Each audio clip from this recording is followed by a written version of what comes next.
Estamos en otro capítulo más de Norteñas Chingonas. Ya sabe usted que estamos en este proceso de elecciones extraordinarias del Instituto Nacional Electoral. El Instituto Estatal Electoral está ayudando obviamente aquí en Chihuahua en la organización de estas elecciones.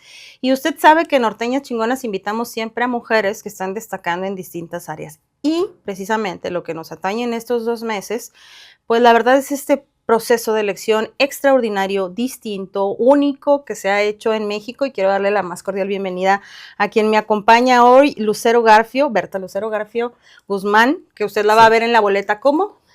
Como número 19. Número 19, en la color. boleta rosita. Boleta rosita, número 19, Berta Lucero Garfio Guzmán. Usted la va a encontrar ahí. Normalmente te dicen, o bueno, yo desde que te conozco, Lucero Nada más. Sí, pero bueno, el Lucero Garfio usted la va a encontrar ahí en esta boleta. ¿Por qué sí era un proceso de elección? O sea, ¿por qué, Lucero? De verdad, yo creo que es una de las principales preguntas que les hago. ¿Por qué sí te animaste a ir a un proceso de elección al Poder Judicial? Mira, Karina, yo tengo 11 años como secretaria proyectista dentro del Tribunal Superior de Justicia del Estado de Chihuahua. Durante esos 11 años he hecho cientos de proyectos para determinar si una persona era inocente o culpable y entregárselos al juez. Por mi experiencia, por mis conocimientos, por mis capacitaciones, yo sentía desde hace mucho tiempo que estaba preparada. Y toqué muchas puertas pidiendo la oportunidad. Pero el Poder Judicial, siendo el poder más hermético de los 3 poderes, el poder más alejado de la ciudadanía, era un poder que estaba dominado por ciertas personas y por ciertas familias, y era muy difícil realmente aspirar a ascender si no tenías la venia de tales o cuales. Entonces, cuando tocó la puerta la última ocasión, me recibe una persona que me dice, mire, licenciada, usted tiene que entender una cosa. En esta vida hay generales y hay soldados. Y a usted le tocó ser soldado. Entonces, vaya, haga su trabajo bien y plante los pies en la tierra de lo que le corresponde ser. Y bueno, pues yo salí frustrada, pero siempre he tenido la convicción de ayudar y de servir.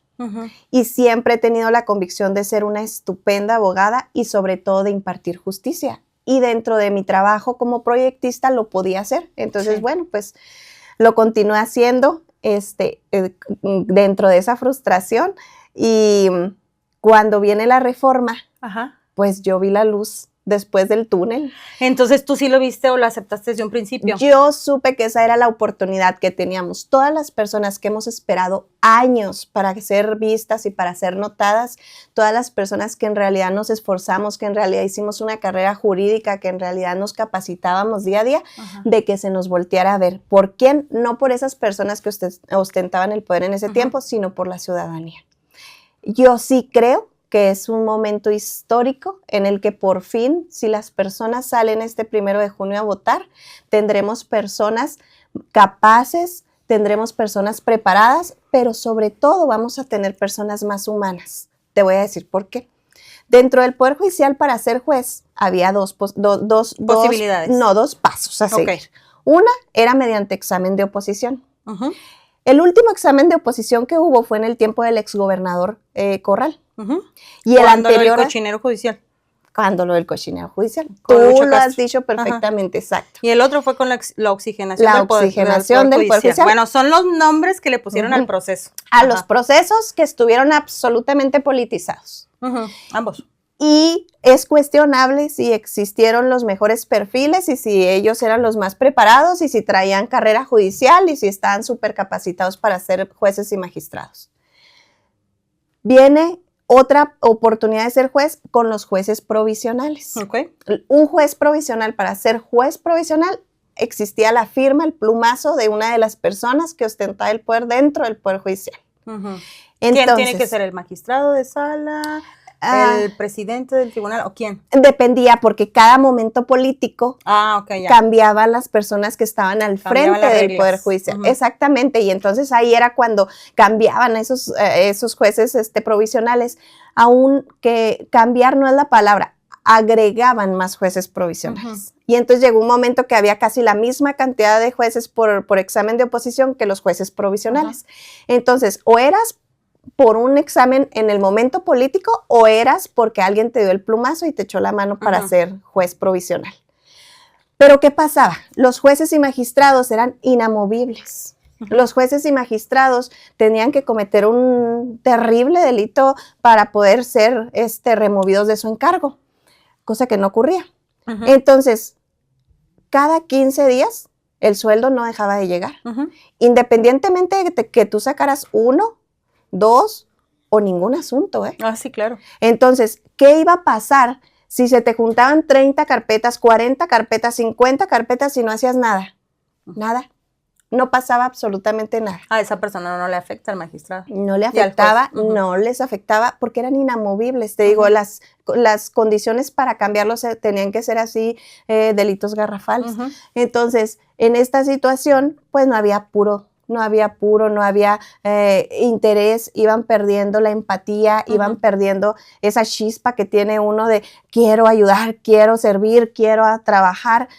Pues se iba perdiendo porque finalmente pues eso continuaba y continuaba. Era una zona de confort totalmente, exactamente. Y entonces las partes empezaron a diferenciarse del juez enormemente. Hay un escalón pequeñito que es lo que diferencia al juez de las partes, pero en la realidad se volvió una montaña porque era casi imposible acceder a un juzgador o a un magistrado. Era soberbio, era apático, era una víctima, era tratada como una víctima más y los acusados eran tratados como un acusado más, como un número más, como una situación más. Entonces ahora esta reforma viene a cambiar todo eso y a corregir la inamovilidad a 8 años. Pero también yo creo que hubo un golpeteo mediático sumamente fuerte, que ese no lo podemos negar, por parte del expresidente Andrés Manuel López Obrador, en donde generó una confusión muy fuerte, Lucero. La verdad es que, y lo voy a decir, tenemos una población, gran porcentaje de la población, que ni idea tiene cómo funciona el Poder Judicial. Y con base a puros dimes y diretes, creo que también desacreditó el quehacer judicial, porque agarró parejo el comentario. Digo, la verdad es que en su momento hablaba del caso, por ejemplo, en una rueda de prensa del exgobernador César Duarte, cuando eso le atañe al Poder Judicial local. Claro. Y cuando ya habían pasado los 2 años de medida cautelar. Ahí es donde, fíjate, siempre cuando platico con personas del área penal, les digo, ¿será que entonces sí sigue siendo esta justicia selectiva y aquel que tiene buen abogado es que encuentra los mecanismos para poder cambiar las medidas cautelares? Por ejemplo, con ese caso en particular. Lo recuerdo porque se lo trajo mucho a colación en la rueda de prensa mañanera y decían, estos son los jueces que están impartiendo justicia. Ni siquiera, o sea, para referirse a temas de ministros de la Corte. Entonces, el señor metía en el mismo cajoncito a todos, porque todos eran corruptos. Todos eran gente que no estaba preparada y ahorita, por ejemplo, vemos a una ministra como Lenia Batres, que hace unos días estaba diciendo que cada persona tenía derecho a un abogado de oficio. Pues ahí está la parte de... Desde hace muchos años. O sea, ya existe esa figura desde hace muchos años. Los defensores de oficio a nivel local y a nivel federal, que no esté informada la señora también. Yo creo que esa parte es importante. Creo que el proceso, no sé cómo lo notaste, me pareció un poquito más enfocado también en las aptitudes y actitudes por los filtros que se hicieron. Me parece que los comités estuvieron evaluando los mejores perfiles, que sí definitivamente revisaron, pues que también tuvieran carrera judicial muchos de los candidatos o los que vienen de fuera, pues que estuvieran pegados a la especialidad que tal vez van a tomar decisiones.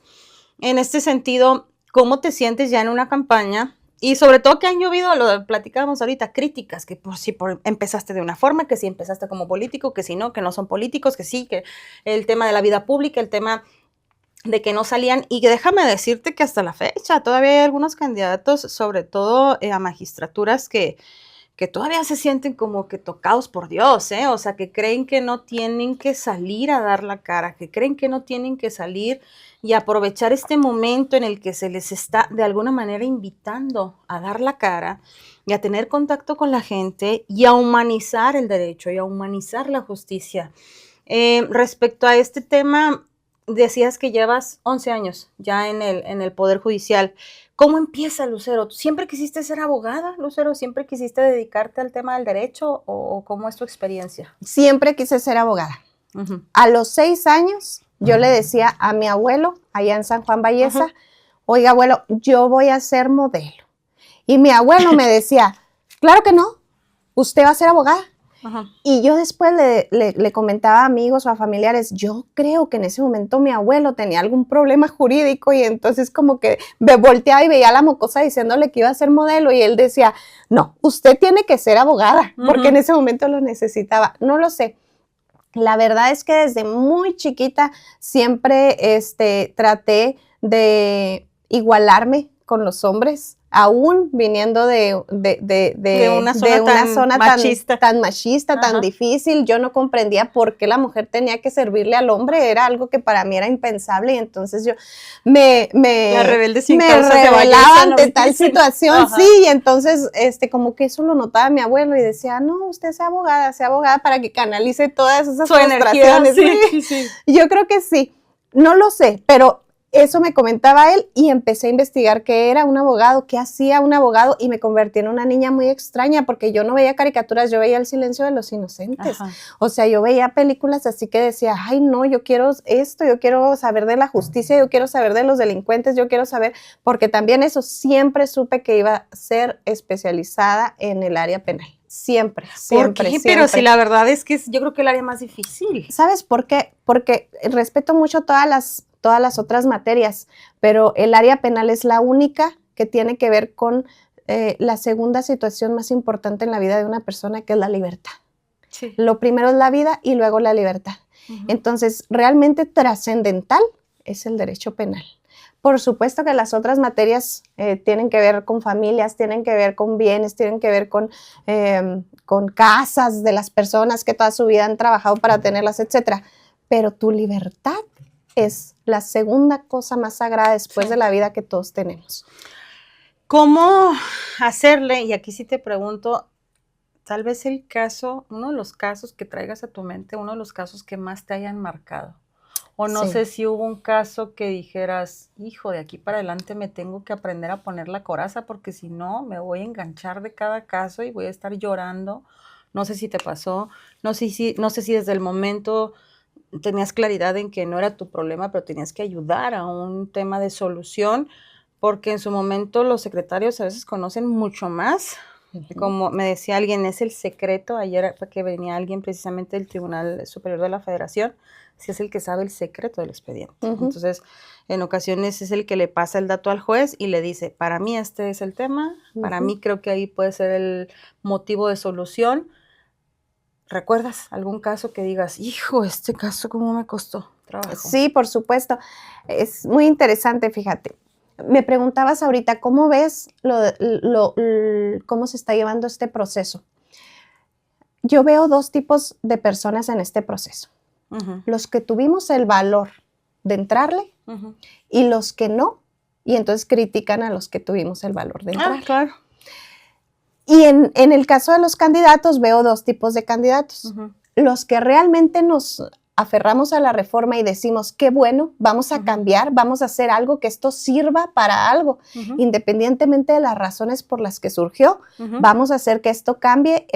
Todos los cambios son buenos, claro, pero todos los cambios causan temor y causan resistencia, pero siempre son para mejorar. En el gremio empresarial le dicen transformarse o morir, renovarse o morir.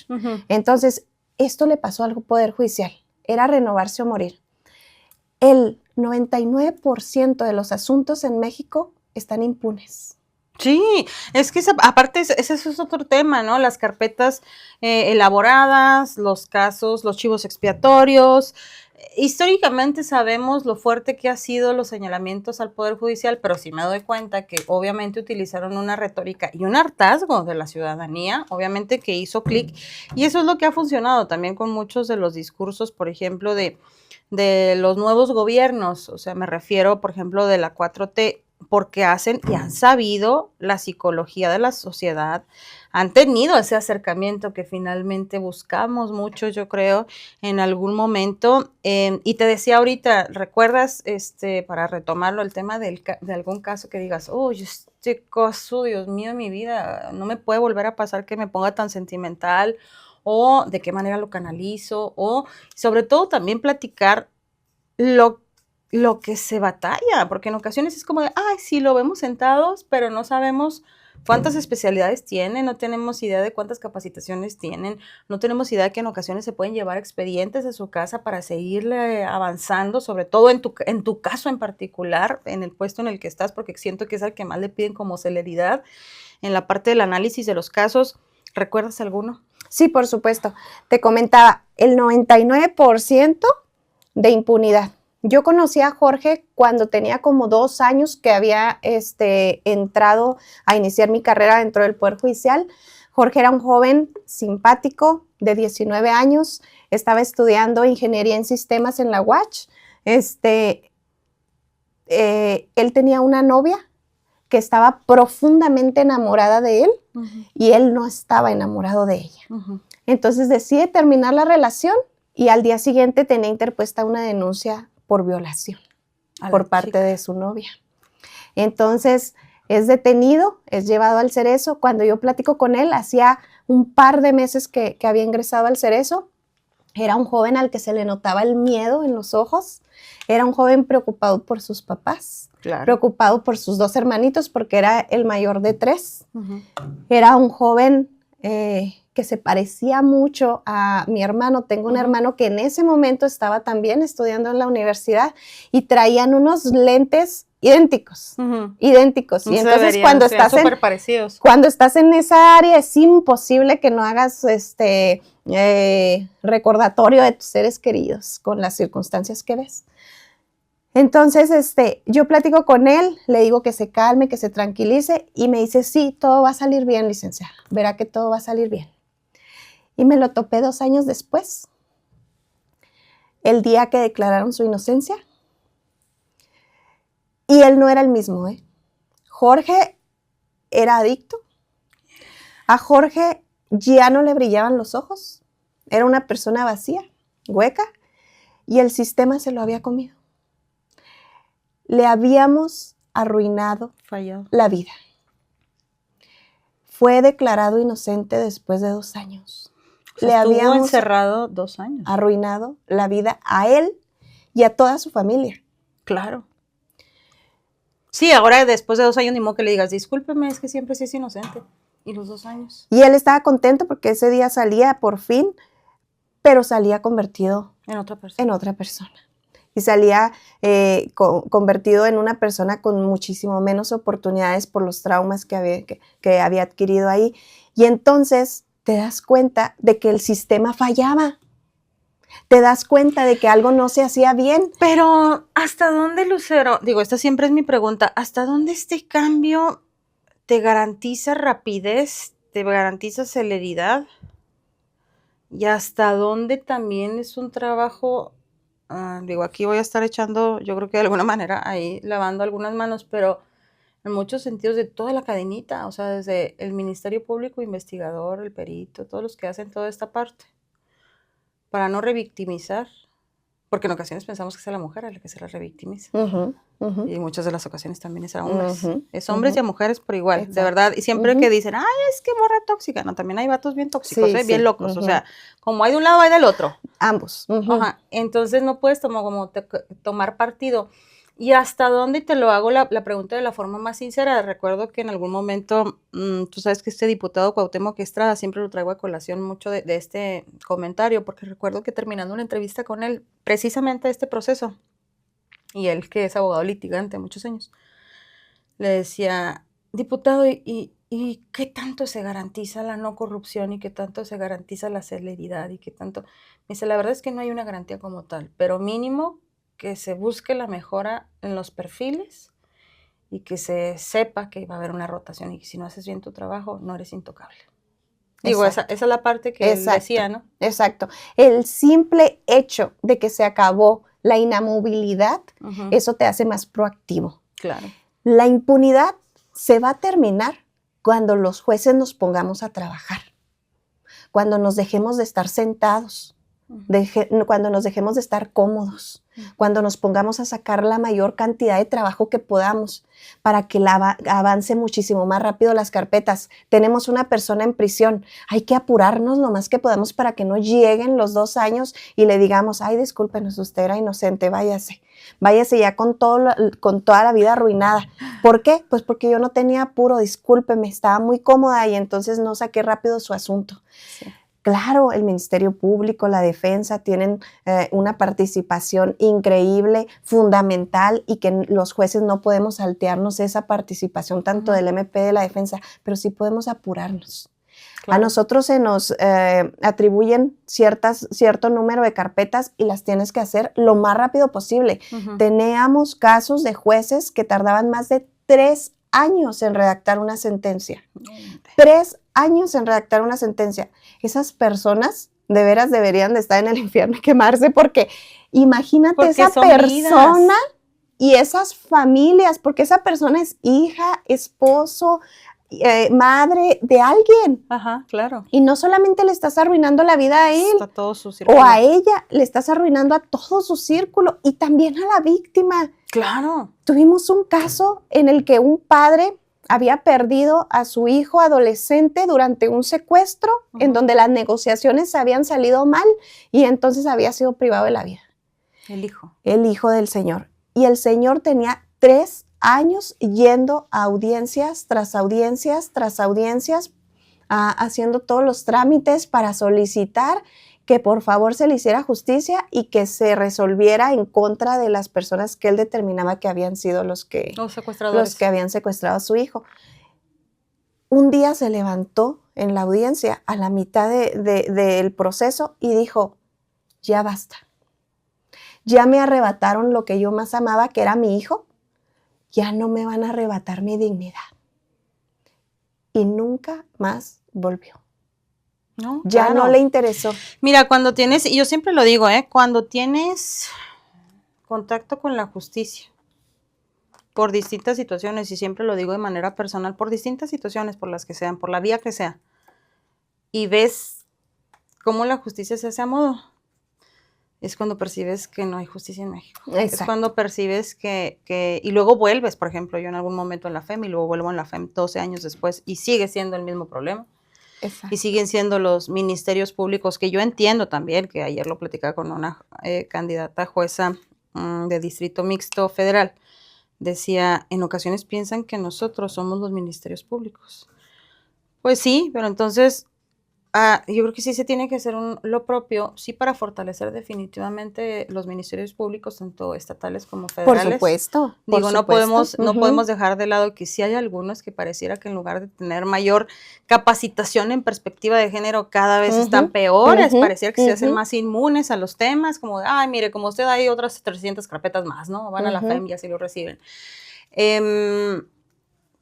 ¿Crees que esta votación, de verdad, y los que de alguna manera sean electos, aunque se ha mencionado que es una elección de Estado, pero los que sean electos por la ciudadanía, aunque se habla también de un tema de resistencia a ir a votar por desconocimiento, pero por lo menos les dé este empujoncito o empujonzote que deberían de tener?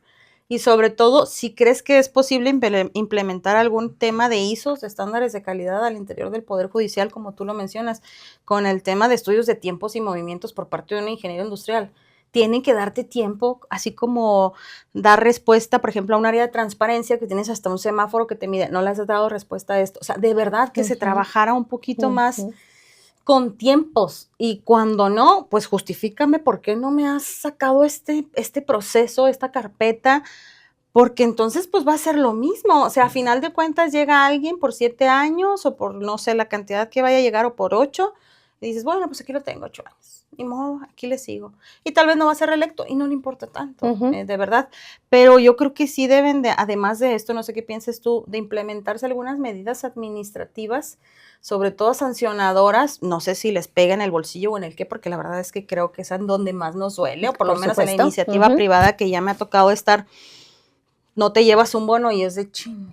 nomás por llegar tarde, Ujú. 3 segundos, Ujú. ya no alcancé a checar, o chinita, hombre, como falté un día ya no tengo, mi bono de asistencia, ¿no? Ese tipo de cosas, o porque no hice bien mi trabajo en alguna evaluación que tenía que pasar, pues resulta que ya no me gané ese bono. ¿Crees que sí tiene que existir como un tipo de plan de carrera? Que yo sé que está la carrera judicial, pero además de todo esto, también evaluar la eficacia y eficiencia de los trabajadores en cada uno de sus puestos. Por supuesto, y recuerda que en esta reforma viene un Ajá. tribunal de disciplina que Sí, no sí, existía, administrativa. un tribunal de disciplina administrativa que va a estar revisando constantemente el comportamiento de los jueces y no solo eso, sino su eficacia y su eficiencia. Ok. Eso es muy importante, por eso les digo a las personas cuando voy y toco su puerta, confíe en que esta reforma va a mejorar el Poder Judicial. Ujú. Eso es muy importante. Platicábamos, fuimos duramente criticados por andar de casa en casa y por andar de carro en carro ahí tocándoles los vidrios a la gente y diciéndole qué piensa de la justicia, en qué podemos ayudarlo, cómo piensa que usted puede recobrar la fe en la justicia y pidiéndole el voto. Si tú ves a los candidatos ahorita trabajando, es muy probable que de esa misma forma y con esas ganas vayan a trabajar cuando estén en el encargo. Sí. Si tú ves ahorita candidatos atrás de su escritorio, criticando a los que estamos trabajando, criticando que no somos políticos, criticando que hacemos el ridículo, entonces esas personas es muy probable que vayan a seguir en su que zona vayan a cómoda. seguir en su zona cómoda y que no hayan aprendido absolutamente nada. ¿Por qué? Porque el simple hecho de ir con la ciudadanía y darte cuenta que la ciudadanía no cree en la justicia, está enojada, está frustrada y piensa que los payasos son los que no llevan justicia a los ciudadanos. Entonces dices, qué vergüenza, tengo que hacer algo. Te da vergüenza estar frente a esas personas. Si no las vas y las ves a la cara, pues ten la seguridad de que jamás vas a sentir pena de que las cosas estén mal. Claro, Lucero, finalmente digo, y no porque vamos a terminar, todavía nos falta buen rato del podcast, pero finalmente, o es una palabra para hilar, haciendo este análisis en tu experiencia, no eres alguien que va a ejercer recursos, por eso es que no se puede hacer una propuesta de campaña, pero creo que sí puede haber un compromiso personal, sobre todo al momento que te vayan a votar. Recordar ahorita es la rosa número, ¿qué dijiste? 19. Sí. En rosa número 19, ¿qué compromiso tendrías tú con la ciudadanía al momento de ser electa para este puesto de jueza penal? ¿Sabes cuál es mi compromiso, Karen? Trabajar, trabajar y trabajar. Cada día de mi encargo, trabajar arduamente para que menos inocentes estén en prisión y para que más víctimas sean resarcidas en su daño. Oye, hay un caso muy particular de cuando la justicia se ha hecho a modo y es algo que no podemos dejar de lado. Digo, en Chihuahua, en la administración, ya lo platicábamos del cochinero judicial y la parte de la oxigenación del Poder Judicial, en donde siempre se ha dicho y se tiene que hablar así, que de alguna manera los gobernantes en turno elegían a quienes ocupaban los puestos, con esta idea de hacer un cambio y poner a modo a las personas. Sí. Se menciona esto desde el gobierno federal, que se pudiera hacer. Y nos topamos, por ejemplo, con casos en donde ya ahorita se tuvo que aplicar un protocolo de Estambul, por ejemplo, por temas de tortura, que históricamente hasta con sátiro lo agarrábamos los mexicanos. No sé si recuerdas estos programas de Héctor Suárez en donde mencionaba los mentados tehuacanazos, sí, y este tipo de torturas, sí, y cosas que no son ajenos para nadie. Ahí tenemos el Rancho Izaguirre, ¿no? ¿Cómo hacerle de verdad para que la gente que tal vez trabaje contigo y también, porque creo que es una parte importante, pues es una sala a final de cuentas, es un lugar donde están varias personas, varios jueces, para que tengan este compromiso sobre todo por la justicia y no hacer justicia personal? Porque pues vimos y lo voy a decir con todas las letras, siempre lo he dicho, un exgobernador que utilizó la justicia a modo, que fue vocero, que fue juez, que fue magistrado, que fue todo, pero en el ejecutivo, cuando a él no le correspondía estar hablando de temas con los mentados expedientes X, que también entiendo que fue mucho golpeteo político, fue por ahí más bien el interés del señor de contar una mentira como esa parte de Goebbels de una mentira contada 1000 veces se convierte en una verdad, que es una premisa de los nazis. Si usted quiere ver estas premisas precisamente de los nazis, lea un libro incluso de Hitler, el de Mi Guerra, ¿verdad? Que ahí vienen algunas técnicas que ahorita las están usando, de hecho, en materia de comunicación y que pareciera que pierden la vigencia, pero no, ya lo vimos aquí en Chihuahua. Sí. Sobre todo eso, cómo también transmitirle a tus compañeros de sala esa parte de sigue capacitándote, actualízate, y son cosas que tienes que ver con perspectiva de justicia, no con perspectiva de tema personal, no por una influencia, no por, de verdad, mecanismos que ya sabemos que no se deben de aplicar y que son conscientes muchos de ellos, pero algunos por presiones políticas hacen la justicia a modo. ¿Sabes qué tiene que pasar? No te debe temblar la mano, ¿Sí? Sobre todo en el área penal. Si vas a ser juez o magistrado penal, tienes que tener valor. Si Sí. no, hay muchas cosas más que puedes hacer. Uh-huh. Pero en esta área necesitas valor y necesitas enfrentarte a todo aquello que tú sabes que es incorrecto, que es ilegal y que es injusto. Claro. Necesitas ponerte en los zapatos de la víctima y necesitas ponerte en los zapatos de quien está siendo acusado en ese momento. Uh-huh. Cuando logres hacer eso y percibas que esas personas han sido violentadas en sus garantías, en sus derechos, Uh-huh. entonces es cuando tienes que actuar sin que te tiemble la mano, Uh-huh. sin comodidad, y decir, a ver, vamos a dar vista Uh-huh. la probable comisión de un delito Uh-huh. de tortura. Uh-huh. Pero hacerlo, ¿por qué? Porque el no hacerlo que te traiga consecuencias, que Uh-huh. el puro escrutinio público bastará ahora a partir del 1 de septiembre que se tome protesta como nuevos jueces para tener que hacer las cosas mejor. ¿Por Uh-huh. qué? Porque nos hicimos públicos, fuimos a las casas de las personas y les pedimos su voto, Uh-huh. fuimos hasta sus autos y les pedimos su voto, nos hicimos populares en redes sociales que nunca jamás antes había sucedido.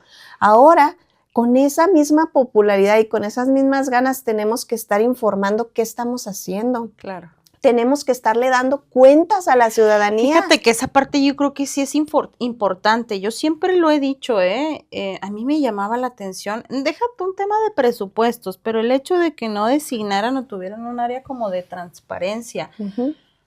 Porque digo, un magistrado no gana 5 pesos, ¿verdad? O sea, bien No. que puede darle mantenimiento a un Uh-huh. tema, que yo sé que hay salas como la primera, que sí, la primera sala penal aquí en Chihuahua, sí hay un tema de, estas han sido mis resoluciones de toda la Uh-huh. sala, ¿no? Que se tiene que buscar esa cercanía, incluso en insisto, en este mecanismo que tenemos en este momento de elección, me parece que muchos todavía están resistentes a salir. Uh-huh.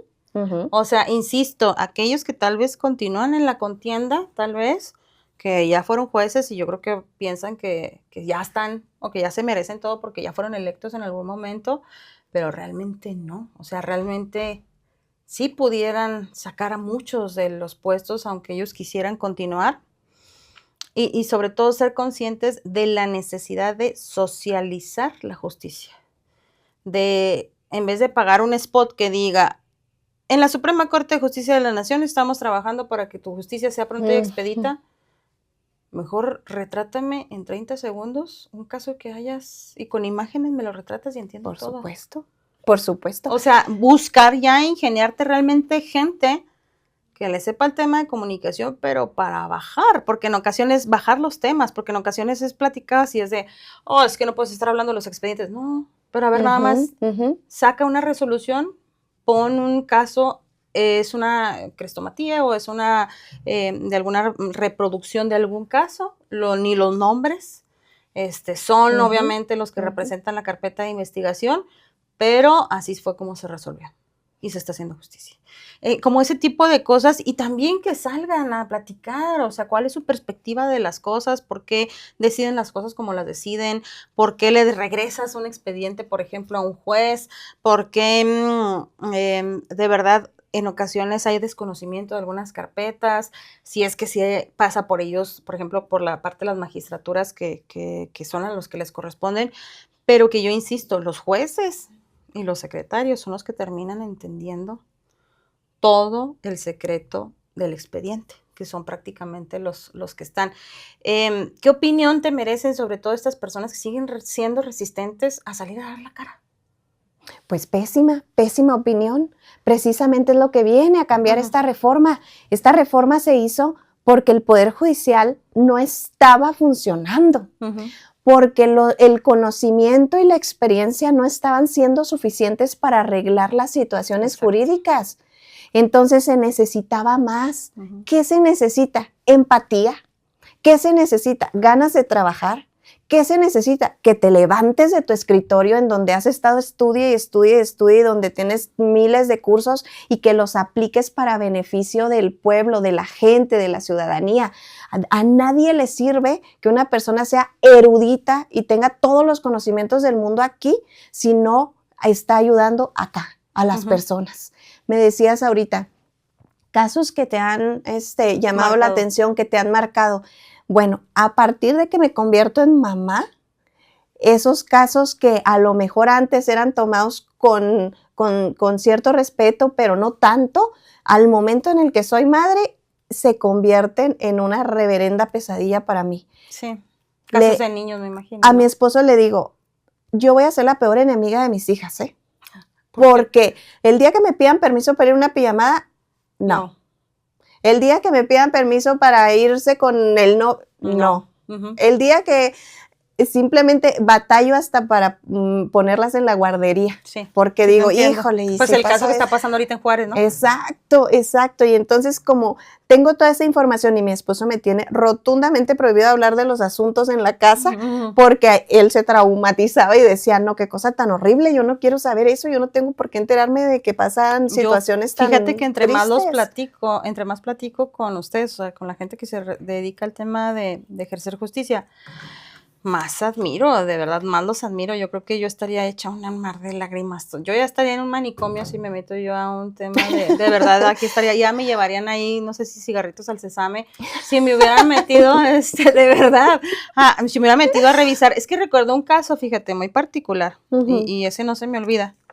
En ocasiones, y yo agradezco muchísimo cuando las mujeres llegan a verme como un área de apoyo, como un área, que a mí no hay nada que me moleste más que eso, o sea, el maltrato a la mujer, a los niños y a los adultos mayores.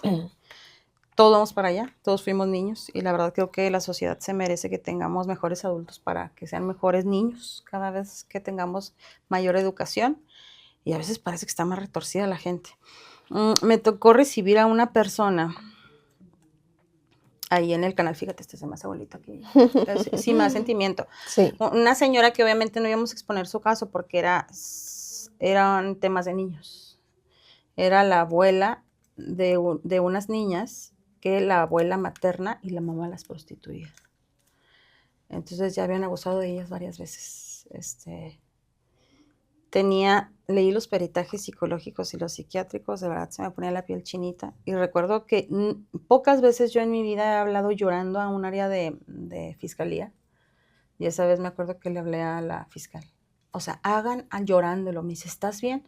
Le digo, no estoy bien, le dije, o sea, son unas niñas. Aquí tienen todo. Prácticamente la señora te hacía como esas películas de este es para acá y luego, o sea, que te unía todas las cosas, ¿no? Entonces me llevó toda la documentación, me llevaba todo.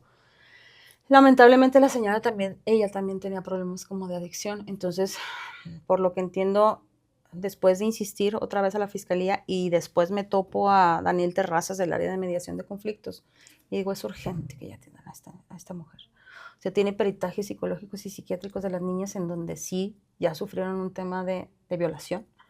Son niñas de 6 o 8 años y no sé si les está dando atención, o sea, obviamente que esas niñas tienen que estar en el DIF, o sea, cuando ya pasa un tema de medidas cautelares, y que alguien decide quitarle los hijos a un papá o a una mamá, porque ya han pasado muchas cosas, definitivamente. Pero yo creo que lo primero es poner a los niños a salvo. No sé si es la idea que tú tengas también del tema de justicia, más allá de los adultos, pero los niños son definitivamente, ahora sí que las criaturas son las que sufren, de verdad, este dicho es muy real, tienes que proteger primero a los niños. Y te digo, después de ver casos como ese, dije yo, no, en mi vida yo podría dedicarme a esto. O sea, yo me la pasaría, ¿verdad?, traumada en la esquina de mi casa llorando de la situación. Y como este caso hay tantos, parece que no, Lucero, pero el tema, por ejemplo, de trata de personas e infantil, es una cosa de lo más bajo. Para mí, de verdad que es de lo más bajo que me ha tocado ver y se me revuelve el estómago, es algo que me genera malestar, te lo juro. Cuando ya supe que sí se hizo algo con los niños, con las niñas, pues, para mí fue como una tranquilidad así de, ay, digo, ya por lo menos las niñas las sacaron de ese círculo de violencia, de esa normalización, porque en ocasiones, y lo he platicado en estas últimas fechas, sobre todo con todas las mujeres que hemos estado compartiendo esta oportunidad de platicar. Pensamos que en la zona serrana, o de donde nosotros venimos, por ejemplo, hay situaciones machistas. Uh-huh. Pero me decía, por ejemplo, una magistrada de un tribunal federal, penal mixto, penal y administrativo, que ya han dado en varios estados de la República. Me decía, lo que tú ves aquí no es nada comparado a lo que ves, por ejemplo, en la parte alta de Veracruz. ¿Cómo hacerle, Lucero, también? Porque creo que esa parte es importante. ¿Cómo hacerle para difundirle a las mujeres, por lo menos las de Chihuahua, digo, que es la parte en la que te va a tener contacto, y que tengan claridad desde pequeñas lo que pueden y no permitir? Mira, te voy a decir primero una cosa, Karen. Yo creo que serías una extraordinaria juez. ¿Yo? Porque lo que se necesita justamente es que los jueces sientan ese repudio, sientan esa necesidad de ayudar. No, sí, eso es justamente lo que se necesita. Porque si tú eres una máquina llena de conocimientos, pero no sientes esa premura de ayudar a esas niñas, no sirves para nada. Es que no puedo dejar de tener empatía con otros niños. O sea, yo imaginándome a mis hijas, ¿no? ¿Cómo vas a dejar de tener empatía por los niños? Sin embargo, te voy a contar 3 asuntos sin raspar muebles, sí, sin decir nombres. Hubo un caso en el que informan que una de las víctimas, niño agredido sexualmente, tenía piojos. Estoy acá. Y entonces la juez en ese momento se pone gorro, se pone guantes, se pone cubrebocas y así sale a la audiencia. Imagínate para el niño lo que era tener que estar hablando con un astronauta en ese momento. Ya de por sí, para que un niño te cuente lo que le pasó hablando de abuso sexual es muy difícil y muy complicado. Tienes que empatizar totalmente con el niño. Pues ni modo, vas a que te despiojen, pero pues ve y platica con él. Exactamente. Es un niño. Exactamente, era un niño. No dejaba de ser un niño precioso, con piojos. Por favor, o sea, ¿qué pasa? Si te pegan los piojos, pues vas al día siguiente y te los quitas, exactamente. Pero tú tenías que ayudar al niño. Claro. No protegerte de los piojos tú. Tú tienes que ayudar al niño. Por eso te digo, tú serías una estupenda juez, fíjate, porque tú sí tienes esa empatía y tú sí sacarías los asuntos rápido y tú sí buscarías la justicia para las personas. Eso es lo que se necesita. Y la gente con conocimientos y experiencia no acaba de entender que de nada sirve eso si no tienes empatía y si no se te hierve la sangre y si no se te revuelve el estómago cuando ves una injusticia y quieres solucionarla rápido. Claro. Por eso te digo, a partir de que fui mamá, te hierve la sangre en cuanto ves que alguien le hace daño a un menor o a una menor, inmediatamente quieres solucionar esa situación y poner a salvo a esa menor o a ese menor. Eso va intrínseco en ser madre, definitivamente. Pero puedes tener incluso una mascota. Ahora, por ejemplo, sacamos ahí el video con el perro, pues porque queremos al perro y si algo le pasa al perro, pues también nos duele hasta el alma. ¿No? Con la exactamente. Solamente un psicópata o un sociópata no tendría sentimientos de dolor ante lo que le estaba ocurriendo a ese perro. Bueno, teníamos personas tan soberbias que casi tildaban en lo sociópata o en lo psicópata porque te están contando historias terribles y tú te apegas a la ley. Cuando es obligatorio para los juzgadores tratar cada asunto con perspectiva de género y el interés superior del menor. Sí. Más allá de la ley, más allá de lo evidente, más allá de lo que te traiga el Ministerio Público y la defensa, tú tienes que proteger a ese menor y tienes que proteger a esa mujer. Sí, estar en una audiencia es lo más difícil, de verdad, aún en un careo con alguna persona, seas tú la demandante o la demandada, o el demandado o la demandada, es de lo más duro. Imagínate un niño. O sea, me regreso a este caso, un niño que sale la juez vestida de astronauta. Exacto. Sin tener contacto realmente. Exacto. Otro caso, una trata por mendicidad, es cuando tú obligas a alguien a que vaya a pedir dinero y te traiga ese dinero para beneficio. Sí.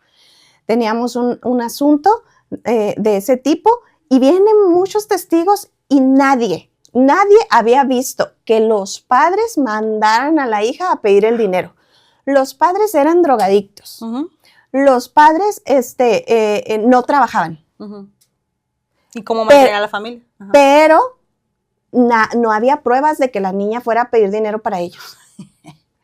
Y entonces, platicando yo con el juzgador, dice, no hay pruebas. Es que no hay prueba. No hay una prueba de que efectivamente los padres mandaran a la niña.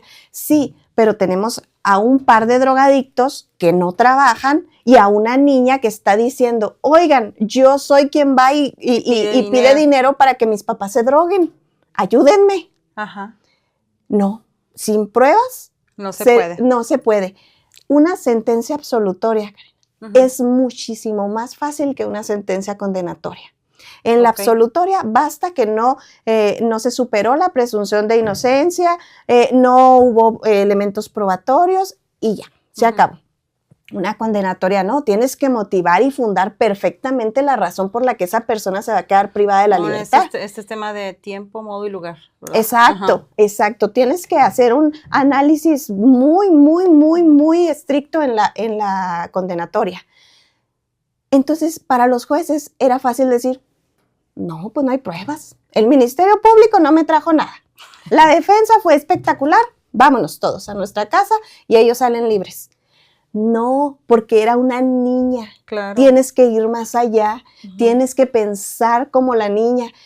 Tienes que velar por esa niña. Claro. No puedes por flojera dejar de condenar a quienes lastimaron a esa niña, más cuando la niña te lo está pidiendo, más cuando la niña tuvo el valor de denunciar. Claro. Qué frustrante y qué espantoso que la niña hubiera asistido ante una autoridad y que finalmente no pasara nada. Claro. Imagínate. ¿Quién la protege? ¿Quién la protege? Se supone que nosotros, bueno, pues porque, hacerlo. Mira, nada más ponte a pensar en una persona, digo, y ahora que ya lleve, después de muchos años que he llevado terapia, las personas que te generan los mayores traumas, lamentablemente, consciente o inconscientemente, somos los padres. Te falló tu primer contacto. Tu segundo contacto es el área de justicia, y que también te falle. Es donde dices, bueno, qué frustración, luego, qué terrible, qué terrible. Dejas de tener confianza en las personas, en la justicia, en la humanidad, de verdad, pierdes el tema de la confianza por completo. Lucero, a mí, digo, ya estamos por terminar el podcast y te agradezco mucho, la verdad, la plática, la oportunidad. Ya en anterior tiempo nos tocaba vernos muy, muy seguido, pero yo te deseo todo el éxito, sobre todo porque te lo puedo decir desde el gremio periodístico, creo que sí es una parte que ha sido criticable, que sí es una parte, por un lado yo defiendo mucho el Poder Judicial, ¿sabes? Yo sé que tienen una preparación impresionante, pero tienen que ser bien conscientes, y de verdad yo creo que esto es para todos, que les ganaron la retórica porque no sabían que tenían que comunicar. Y si en este momento se les está dando la oportunidad, tienen que buscar las estrategias para que lo que ustedes hacen realmente se vea afuera.